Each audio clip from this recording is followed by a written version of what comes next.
Hello and welcome to this Wednesday edition of the World Report with me, Arjun, Samar, Mahendran. Let's take a look at what's making headlines around the world.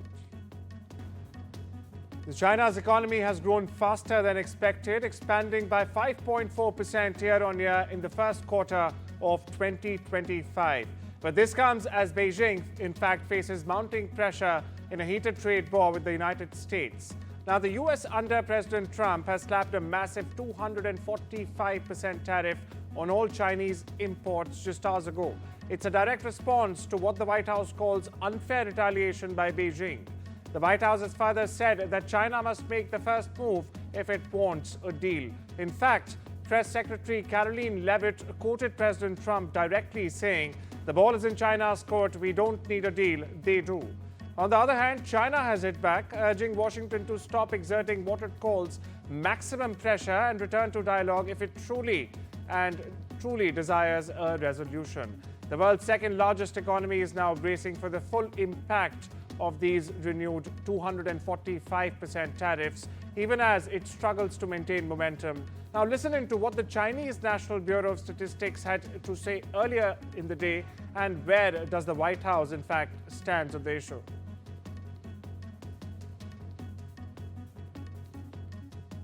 从短期来看呢，就是美国加征高额关税会对我们国家的这个外贸和经济带来一定的压力，但是改变不了中国经济持续长期向好的大势。中国经济基础稳，韧性强，潜力大，所以我们有底气、有能力、有信心应对外部挑战，实现既定发展目标。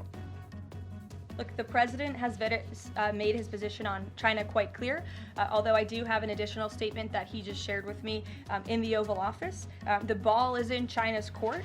China needs to make a deal with us. We don't have to make a deal with them. There's no difference between China and any other country except they are much larger. And China wants what we have, what every country wants, what we have, the American consumer. Or to put it another way, they need our money. So the president, again, has made it quite clear that he's open to a deal with China, but China needs to make a deal with the United States of America. Well, my colleague Gauri Dwivedi now joins us for the latest on this. Gauri, you heard both the statements. Washington saying the ball is in China's court versus Beijing saying it's maximum pressure. So it seems like a game of all brakes and no gas right now. What can we expect, Gauri? We can expect more tensions between China and US going forward. It clearly looks like both sides are waiting for the other party to now blink first. As far as these Chinese economic parameters are concerned, one needs to keep in mind this is January to March. This is before the Trump tariffs kicked in. So before any of the trade tensions, the trade uncertainty kicked in, these are those set of numbers. Of course, they indicate that the Chinese economy has done better than several years. In fact, the manufacturing numbers are the highest in the last 5 years. So indicates that the entire COVID, post-COVID lockdown, all of that economic distress, the Chinese economy has recovered from it till March. But now you have fresh trade tensions that are likely to have an impact on the overall economic forecast for China for this year, something that brokerages around the world are already reflecting. They are saying that Chinese government's expectation and target of a 5% growth for this year will not be met. In fact, some have even downgraded it to less than 3.5%. Indicating that these trade tensions will have a very large impact on China's manufacturing setup. And that will mean that these trade tensions are only set to increase from here on. And the message that the Trump administration is giving is that it's not going to bow down to the Chinese mechanism, so to say, and it will not bow down to any of the tactics, which is that even if there is a strong messaging coming in from China, Donald Trump is not going to relent, which means that if these tariffs remain the way they are, even the 3.5% growth target that some brokerages have brought down China's economy target to may be very difficult. Bottom line to this really is that the manufacturing overall ecosystem for China is under tremendous pressure. The numbers look rosy because they were before the Trump tariffs kicked in April. My sense is the next 2 quarters would see a lot of back and forth before the two sides finally get onto the table and decide what would be the way forward. The next 2 quarters will be crucial for China, says Executive Editor Gauri Dwivedi. Thank you so much for that, Gauri. Moving on and staying with China, in fact, the country has issued over 85,000 visas to Indian citizens. Now, this is between the 1st of January and the 9th of April only this year, signaling a thaw in people-to-people ties, in fact. Now, the Chinese ambassador to India also, in fact, invited more Indians to visit, calling China open, safe and friendly. The move comes amid rising global trade tensions, especially with the US President Donald Trump having threatened new tariffs on Chinese goods. Now, in response, China has urged India to stand against what it calls US tariff abuse, adding a diplomatic edge to an otherwise soft power move. Over in the US, Secretary of State Marco Rubio and Trump's special envoy Steve Witkoff are set to visit Paris this week for key talks on Ukraine, Iran and even the ongoing trade war. Now, Witkoff will meet French President Emmanuel Macron while Rubio speaks with his French counterpart Jean-Noel Barrot. Now, the visit comes shortly after Witkoff met Russian President Putin in Moscow. It was part of a slow-moving push for, in fact, a ceasefire in Ukraine. Macron, meanwhile, is rallying European support for Kiev, including the idea of a reassurance force if fighting indeed does stop. Trade tensions, meanwhile, are also expected to feature in the talks as Trump's recent tariff suspension faces skepticism from Paris. Donald Trump threatened to eliminate Harvard University's tax-exempt status following the Ivy League school's refusal to implement policy changes demanded by his administration this week. Now, basically, all major colleges and universities across the U.S. are tax-exempt organizations, and the government revoking that status over policy disagreements would be unprecedented. Like many other Trump decisions this time, the U.S. tax code, meanwhile, also grants exemptions to a wide swathe, in fact, of organizations including charities, religious institutions, and even some political organizations. But Republicans, well, they've taken aim at the Ivy League through the tax code in the past. Congress imposed a 1.4% tax on high-dollar university endowments like Harvard's, in fact, in 2017, and Republicans may expand the levy in the tax package they are currently assembling. Listen in. I believe the possibility of removing tax-exempt status. How serious is that threat, and are there other universities he's considering? First, when it comes to Harvard, as I said, the president has been quite clear. They must follow federal law. He also wants to see Harvard apologize, and Harvard should apologize for the egregious anti-Semitism that took place on their college campus against Jewish American students. Staying with the U.S., President Donald Trump is now proposing a controversial self-deportation program offering financial incentives for undocumented immigrants to leave the U.S. voluntarily. Now, in a Fox Noticias interview, Trump said stipends and plane tickets would be provided with a chance to re-enter legally in the future. The White House, meanwhile, offered no further comments. Now, Trump, who's vowed mass deportations in his second term, is now urging immigrants to initiate their own departure through a government app. His latest policy comes as immigration remains a top election issue and follows a broader crackdown on illegal entry and overstays. And the Trump administration has proposed eliminating U.S. funding for United Nations peacekeeping missions, citing failures in Mali, Lebanon, and even Congo. The U.S. currently contributes over a quarter of the UN's peacekeeping budget. Now, the proposal is part of a larger plan, in fact, to slash the State Department's budget by half or 50%. For this, Congress must approve the plan, and lawmakers are expected to push back.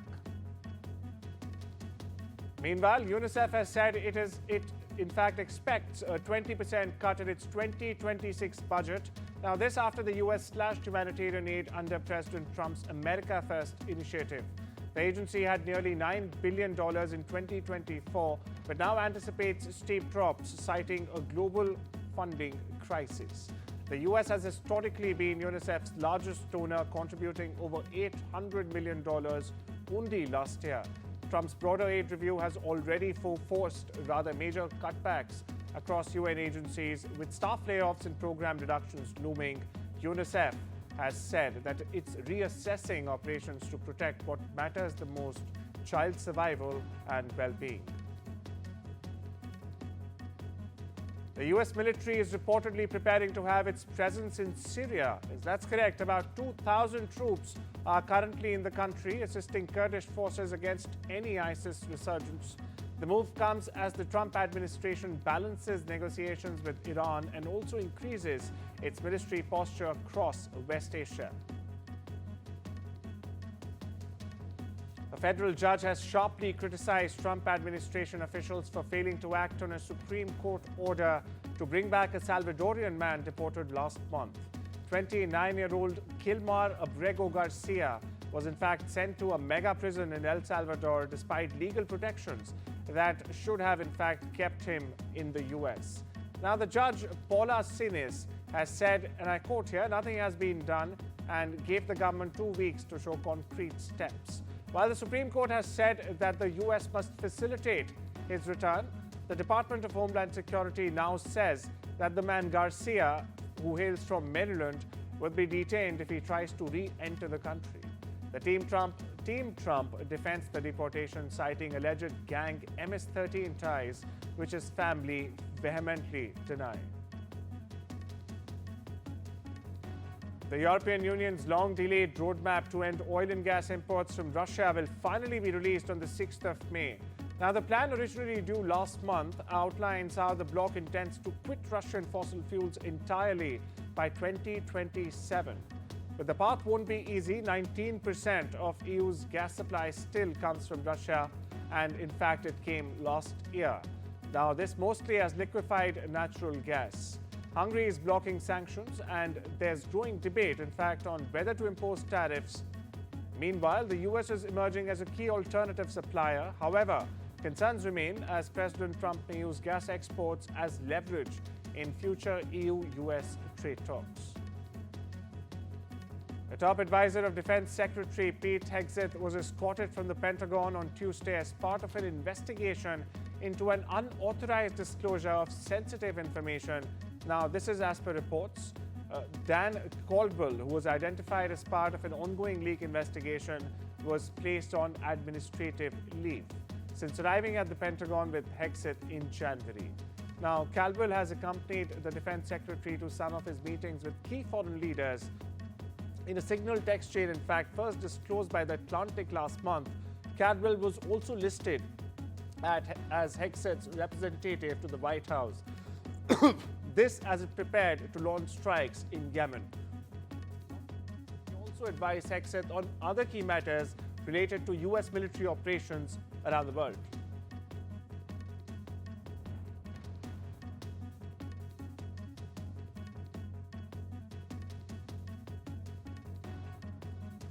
Four people have been injured in a shooting at Wilmer Hutchins High School in Dallas. Authorities have said that 3 of the victims, aged between 15 and 18 years of age, were shot but are expected to recover. A student suspect, meanwhile, has been identified but remains at large. The school was quickly secured and students were reunited with families at a nearby stadium.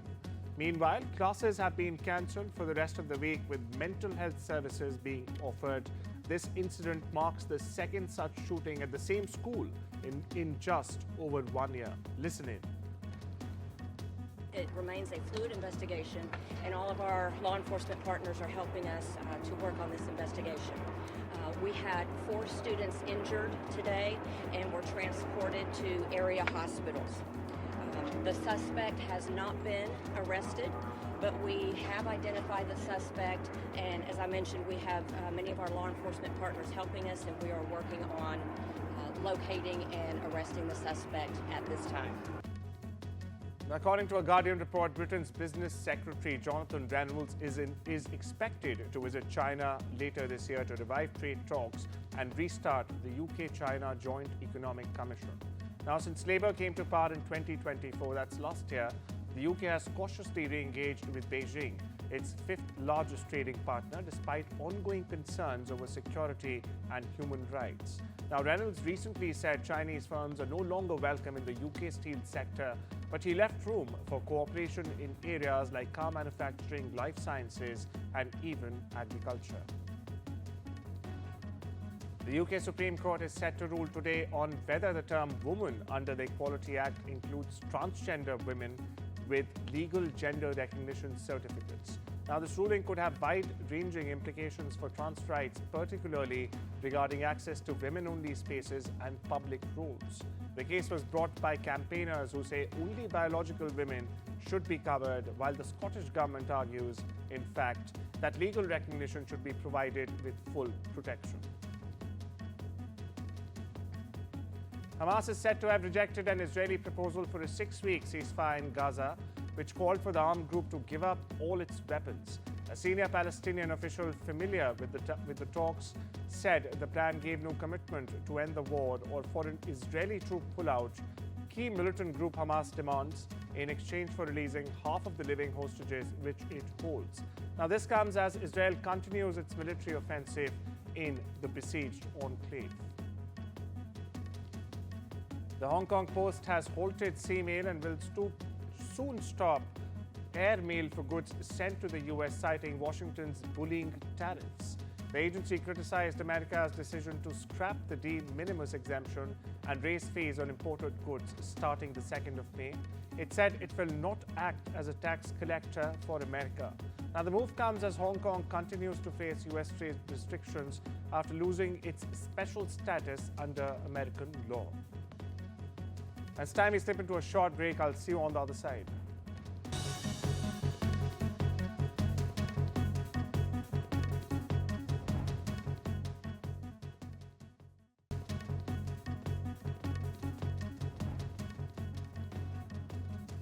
Welcome back. You're watching the World Report. On to business news now. NVIDIA is taking a $5.5 billion hit after the US government blocked sales of its advanced H20 A1 chips to China. In fact, now the chips, popular with Chinese tech giants like Tencent and ByteDance, have in fact been flagged by US officials for their high-speed memory connectivity, which could very well be used to build supercomputers. The Biden administration had previously limited such exports, and now those rules are being enforced indefinitely.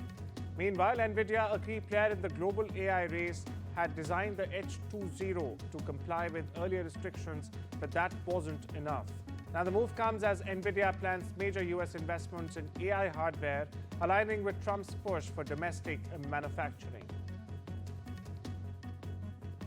Harley-Davidson is under intense pressure from its second largest investor, H Partners, which wants immediate leadership changes.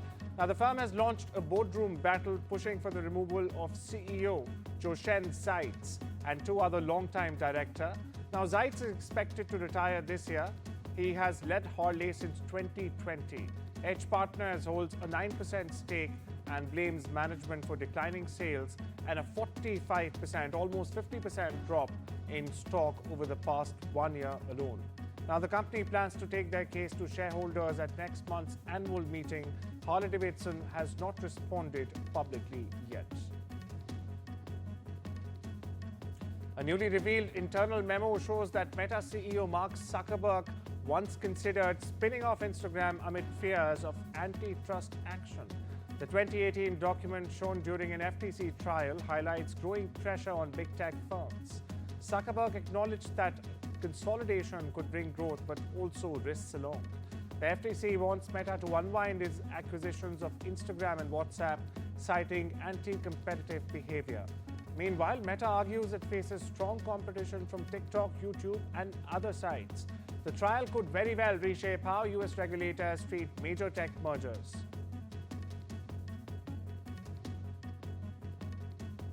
And a whistleblower has alleged that Elon Musk's tech team may be behind a major cyber breach at the US National Labor Relations Board.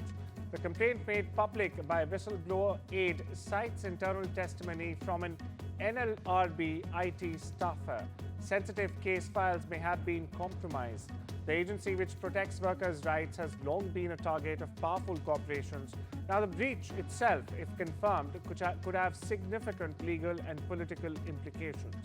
Musk and his team have not responded to the allegations as of now. California's Attorney General has declined to support Elon Musk's lawsuit against OpenAI. Now, Musk accuses the firm he co-founded, in fact, of abandoning its non-profit mission and sought state backing. But California Assistant AG, has said that Musk hasn't shown how the suit benefits the public. The Tesla CEO recently led a failed $97 billion bid to control OpenAI. The legal battle, meanwhile, centers on OpenAI's shift to a for-profit model and Musk's claim that it undermines its original goals. A jury trial, meanwhile, is set for next year, while OpenAI insists its new structure, in fact, helps fund its mission. In the world of sports, shooting sports will return to the Olympic spotlight at the 2028 Los Angeles Games. That's correct. This time in LA County itself. Now, that's a shift from Paris 2024, where events were held nearly 270 kilometers from the main venue. The International Shooting Sport Federation President Luciano Rossi welcomed the move and has also said that he'll push for future games to keep shooting within host cities. Portuguese soccer team Estoril Praia will wear special green and yellow jerseys in a match against Braga to honor Arjun Senna, the legendary Brazilian Formula One driver. Now, the special kit is a tribute to Senna's iconic helmet colors and his first F1 win at the Estoril circuit in 1985. The tribute marks the 40th anniversary of Senna's win, and the team is in fact celebrating the connection between Senna and the municipality of Caxias. Now, Wink Martindale, the iconic voice behind decades of American game shows, has passed away at the age of 91. Known for hosting classics like Tic-Tac-Toe, Gambit and High Rollers, Martindale died in Rancho Mirage in California. His manager confirmed the sad news. Martindale began his career in radio, where he also befriended a young Elvis Presley. With over a dozen game shows under his belt and a signature baritone voice, Wink became a beloved TV presence. His nickname also came from childhood mispronunciation of his birth name, Winston. No cause of death has been shared yet. Now, HBO is officially confirming the first cast members for the Harry Potter TV series. That's correct. Harry Potter HBO series confirms casting for Dumbledore, Snape, Hagrid and more Hogwarts staffers: John Lithgow, Janet McTeer, Papa Esidu, Nick Forrest, Luke Thannon and Paul Whitehouse. The show is expected to begin filming this summer itself. HBO, meanwhile, is describing the show as a faithful adaptation of the globally recognized J.K. Rowling book series. Well, that's all we have for you today. Take care and have a wonderful day.